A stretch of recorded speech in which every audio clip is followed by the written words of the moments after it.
Hey, what's going on, folks? This is going to be another Johnny commentary. Well, not really commentary. We'll see. How's everybody doing in quarantine? Good? Life's been miserable? I hear you. It's been worse for us single guys that live alone, and it's pretty harsh. It's pretty harsh. It's amazing that we live in a time of a pandemic and we're actually experiencing. I'm going to tell you, mark my words, if I ever get coronavirus, I'll be on a ventilator and I'll probably be dead. Mark my words in this video. If I get it, I die. I would say at my funeral, it's like, fuck, he was right. How do you know that? My life is bad luck. I don't even know what success is. I have no idea. But now, I'm going to do this video because we're living a good time to learn about the history of diseases and pandemics throughout world history. No pun intended, but since the dawn of time, humanity and its creation and civilization has been plagued by illness and disease. Plagued by illness and disease. It has been a thorn in our side since the dawn of time. And it's something that we always should have waged war on instead of each other, but another thing, a part of the human psyche. So, alright, now all these measures that are happening, the economy's in the shitter, food supplies are getting low, supply lines are thinning out, and hard to keep supply going. People in quarantine, people unemployed, this all existed before every time there's a pandemic. Throughout history. But I'm going to talk about two pandemics. One's one of my faves, and we're going to talk about the Athenian plague of 430 BC, and we're also going to talk about the Antonine plague, okay? Or the Antitine plague, okay? So, we're going to talk about both those, and the importance of history is, it's your own personal history. We all have our own personal history. We all have events in our lives that ultimately were turning points. Well, that's what we're living in now, is a turning point. What is the world going to be like after we're done this compared to before? It's the ultimate question we should be asking ourselves. Not the questions of, China is not learning its lessons, which is kind of funny because I don't know, it's a part of their culture, but we're not going to get into that. But, racism, that always comes a time of a pandemic. Where'd it come from? Oh yeah? It's a Chinese virus. Yes, Trump, it's a Chinese virus. Yes, I support him when he says that. It's not a racial thing, you liberal fucks. But, it's pretty much saying that's where it come from. Now, if you know your fucking history, you goddamn stupid reporter, it's still called the Spanish flu. I don't see Spanish people in a fucking uproar. Well, that's racist. Should be called something else. The Russian flu. Oh, yeah. I see Russians really... No! There's none of that. Even today. Stop bringing the fun. It come from China. That's its origins. Where do we all come from? Pretty much a pecker and a vagina. Boop, boop. Put together. Baby pops out 9 months. You're born. Okay? How's that offensive? That's how we're all made. Oh, right. Liberals want us all made in petri dishes. So less offensive. But one of the things I do love is history. I love history more than myself. And nothing irritates me more than someone getting history wrong. It's one of my pet peeves. If you know me, you know it is. I love when someone sits there and talks history and it's just like,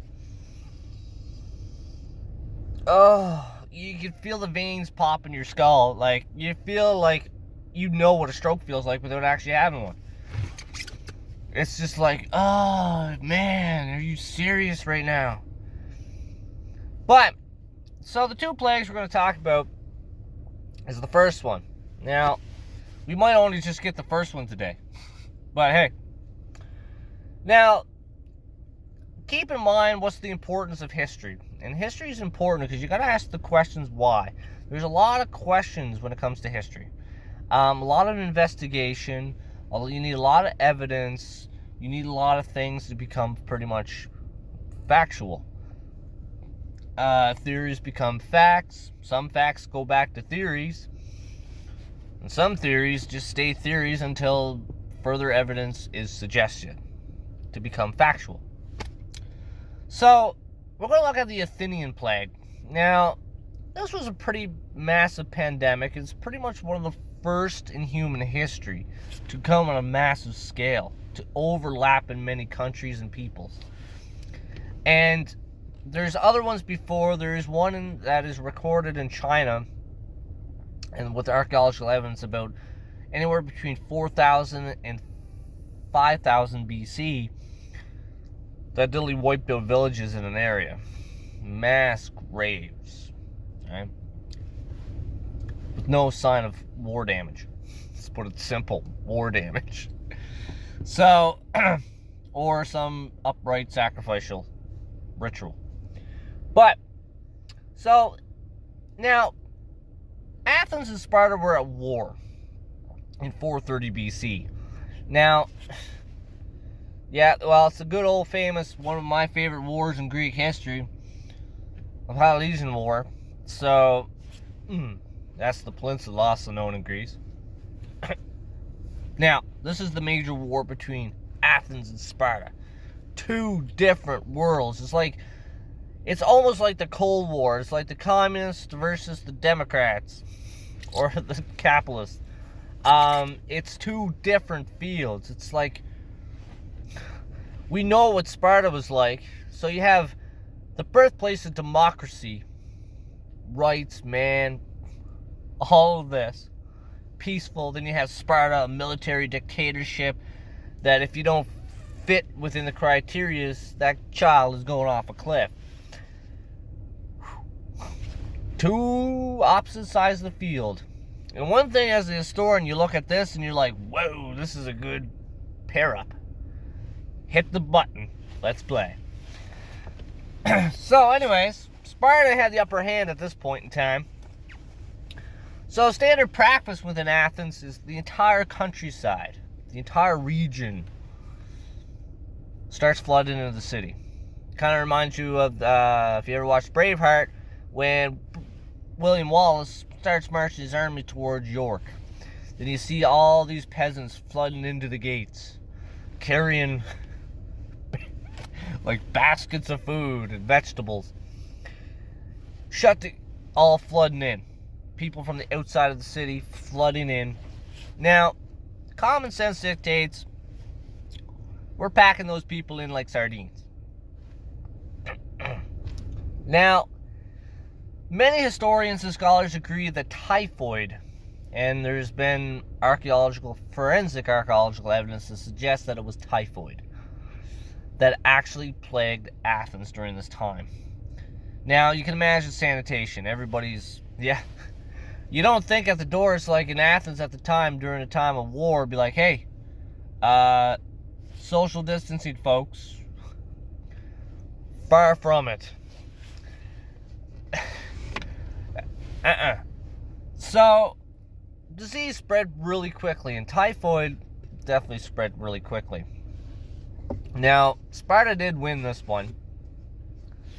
Now, Athens wanted to do this to protect its citizens. At the same time, it's like your body. Your body will kill itself to try to save itself. And that's the idea of ammonia. Your body's fighting the infection to the point where your lungs are going to fill up. You can't breathe. You need a ventilator. And if your body keeps fighting it hardcore, it's going to kill you. It's like fight to the last breath. Alright? You apes want to live forever? That's how your body goes into, hey, yeah, we're going to kill it. Even to the point where it kills itself. And that's with the coronavirus as well. So, kind of a comparison. So Athens had to do this, wait for its allies. Allies didn't show up. Basically what happens is everything went to shit. Now, this plague, typhoid, what they believe, was spread throughout eastern Mediterranean. They believe it actually originated, okay, some says measles, some say smallpox too. I'm not ruling them all out, but it was a plague, it was a pandemic. A lot of them say it came up from Africa into Egypt, towards the Middle East, Asia Minor, that eventually found its way into Greece, and it actually got into the city at a bad timing. Well, now, thousands of people died a week. Now, they don't estimate. There are a lot of historians and scholars that wrote at the time. The father of history is Protege. Now, if you know the father of history is Herodotus. For you liberals, you will say the father of lies. Now, I hate to tell you, liberals, but everybody lies.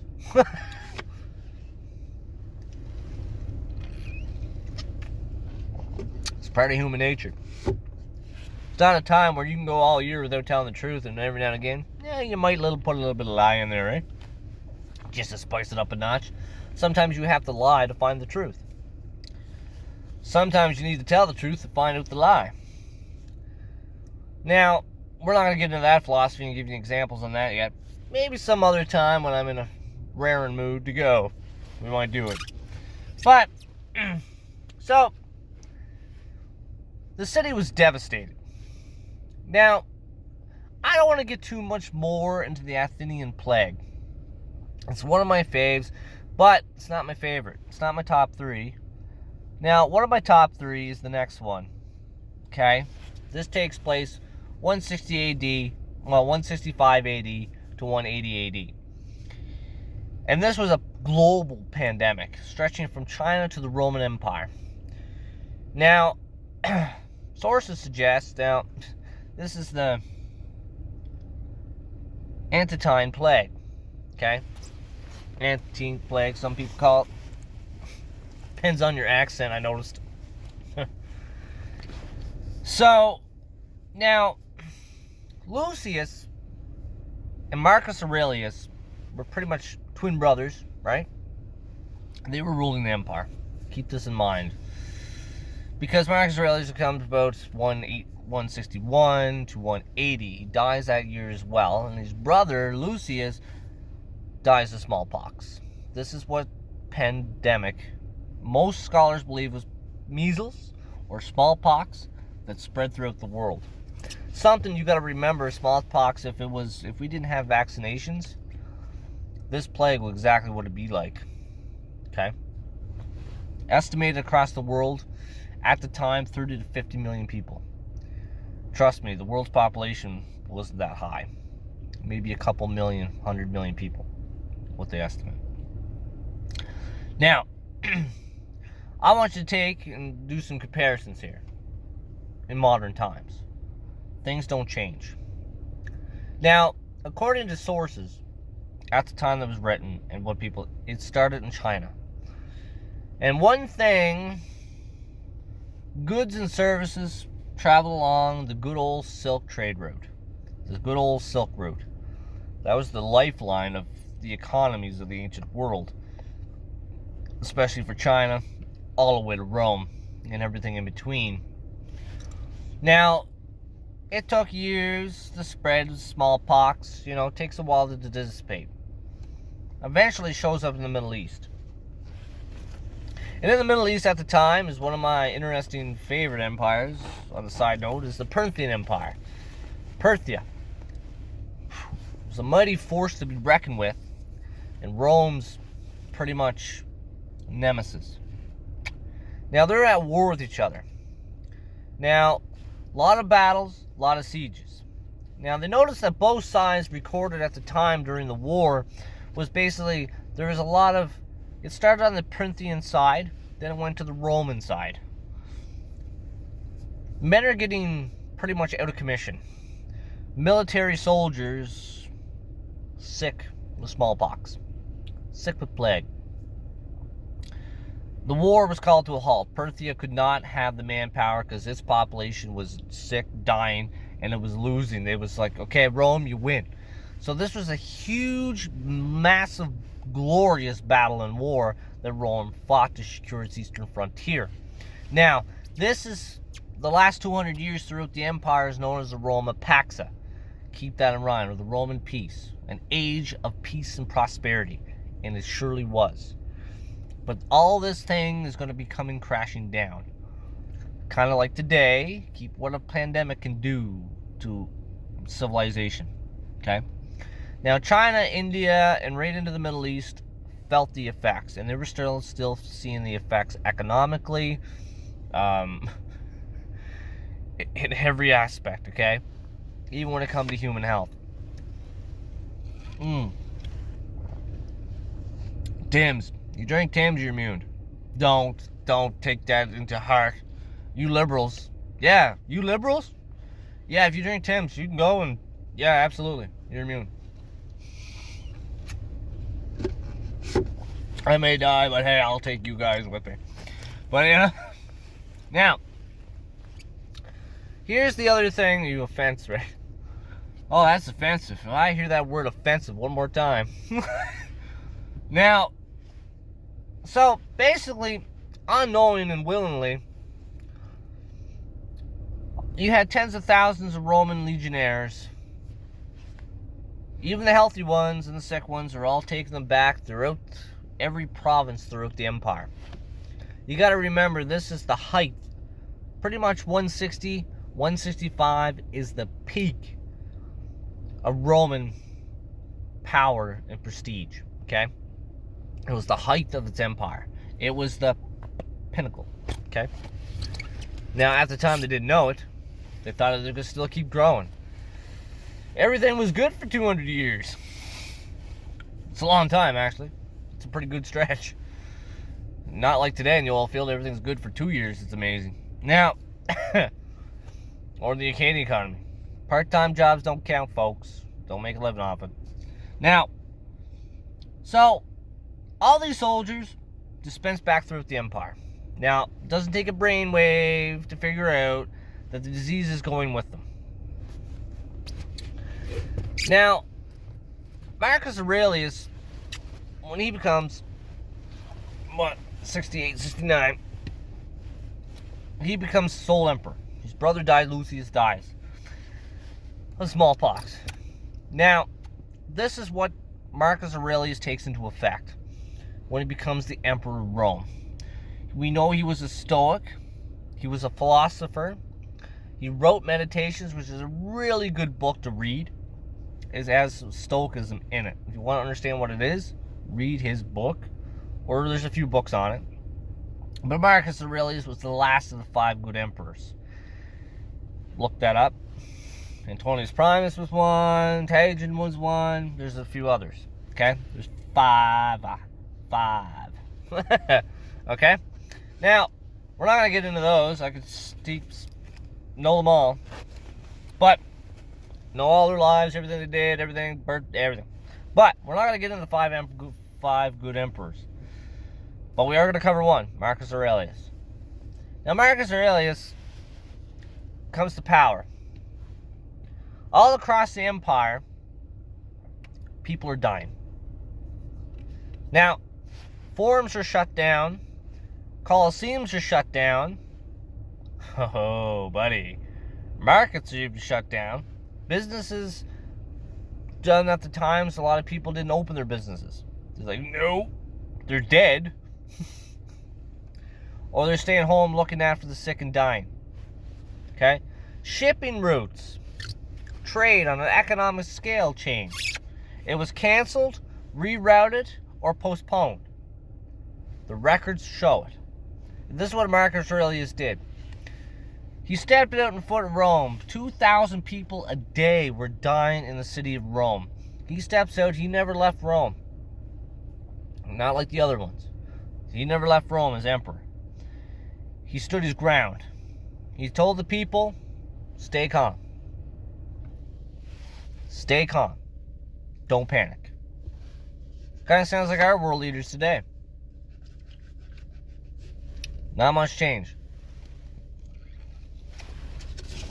Now, bodies were stacking up. It's estimated that 7 the 10 million people over the 15 years that it plagued the empire died. That's a lot of bodies. Especially in a population that they estimated was 60 to 70 million people. It's like 10%. It's like 8%. So, I don't know. I'm not good at math. I'm a historian. I suck at math. But so, yeah, if it's just a straight answer, I don't like it. I like to go through and find it sometimes. So, basically, this was the beginning.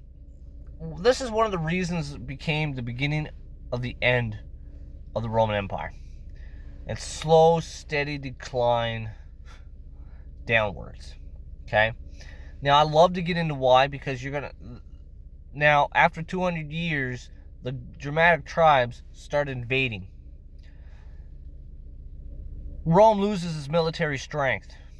Why? Well, I wonder why. You got all these healthy young military men dying of smallpox. We don't have enough men to fulfill the ranks that have already lost during the Parthian Wars.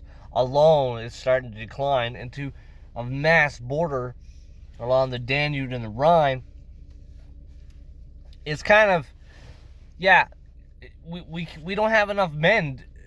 It's our supplies, our human resources is lost. So Germanic invaders, the Huns and all this, start Visigoths, Goths, all this. They all start, the Germanic tribes start to invade. Now they bring the disease back when they start invading, pillaging, without knowing too. They have a few, they start to suffer too. Now, unwillingly, they bring it back. Now, and Marcus Aurelius sets forth a lot of policies to try to save the empire economically and everything else. He spends the rest of his career in devotion to keeping the empire's boundaries intact. But he fails. Okay? He's starting to script from everybody. Every man, if it's a peasant, it doesn't matter. Get up. And this, unwillfully, he did not know it, would lead to more towards the erosion and corrosion of the empire. Now, it sounds pretty... There's always a light to every pandemic. Well, it depends how you take it.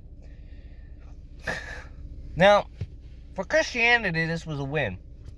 Christianity was in small pockets and churches throughout Rome's eastern provinces. But, now, what the emperors have done, and a lot of governors, would spend a lot of money in upgrading temples, shrines, and all this. Throw money at it to pretty much please the pagan gods to take this away. What have we done? See any modern time connections? Now, with the Christians, Christianity was a little different. A lot of people started to see the compassion of Christianity in its early days. And Christianity really grew. A lot of the preachers and Christians would go to the plague victims, despite their putting themselves and their lives at risk, to help the sick and dying. Now, a lot of people did survive. They built up immunity to it. Same as the recovered today. Doesn't change. That's nature. Don't matter what time in history, right? So, and a lot of people started to feel compassionate towards Christianity because they actually do care. Our ancestors are no different than us. Our feelings and our emotions existed back then as much as it does today. Nothing's changed on those scales. And Christianity started to rise. Churches started to come up. More and more Christian sects. And during that time, there was a lot of, what do you think? Racism, persecution against Christians because they believed that their God was causing this, and it was because their gods are punishing the Romans because we're allowing these Christian sects to exist. Just like today, oh, it's because of the Chinese we have this virus. Well, there's a little difference there.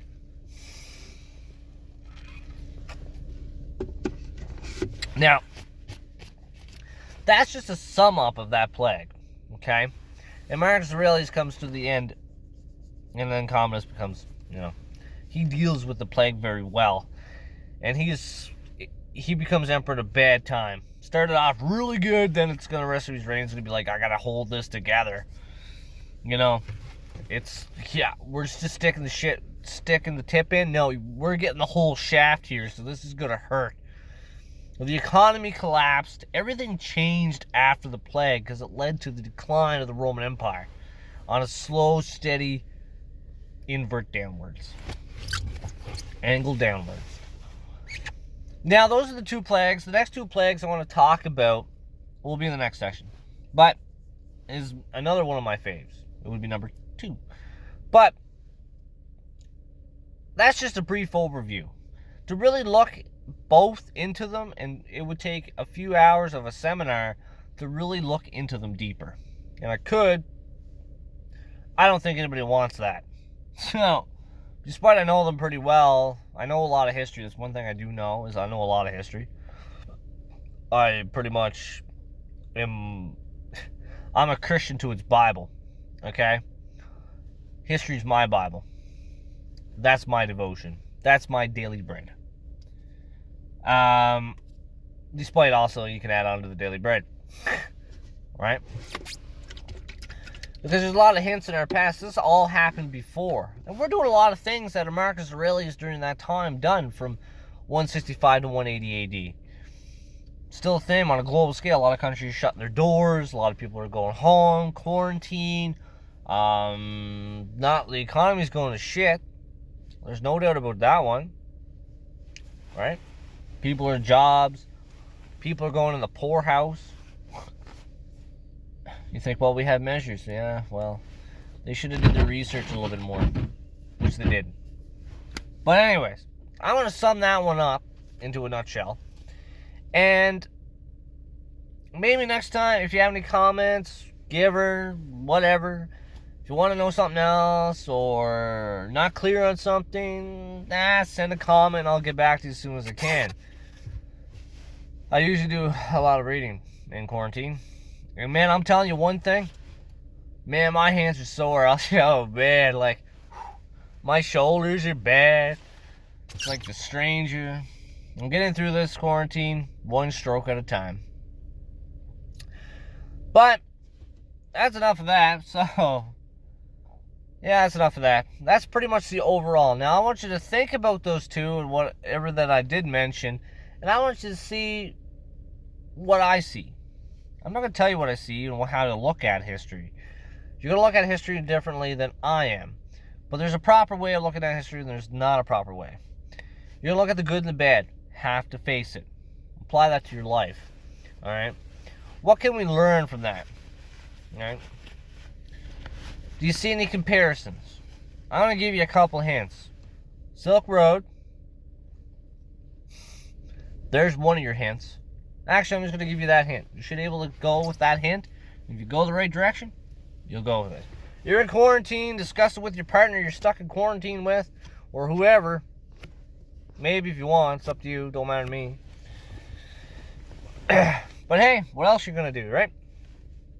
Yeah, that's all you can say about that. But anyways, you guys take care, and until next day, we'll talk about the next 2 big important pandemics in world history. There's a lot. We're going to get into a lot of them. Just a brief overview. One of the next ones we're going to talk is the plague of Justinian. We're going to talk about the bubonic plague. Oh yeah, we're going to talk about that. We're going to talk about the Spanish flu. We're going to talk about the Columbian Exchange, which is a huge one. The Russian flu. The cholera pandemics. All 7 maybe. Third one's the most important. Now, and we'll go on and maybe we're not going to do the ones in the last 20 years. SARS, we're not going to discuss in 2003. But, see what you think. Until next then, stay safe, wash your hands. You know the rigmarole. Stay safe.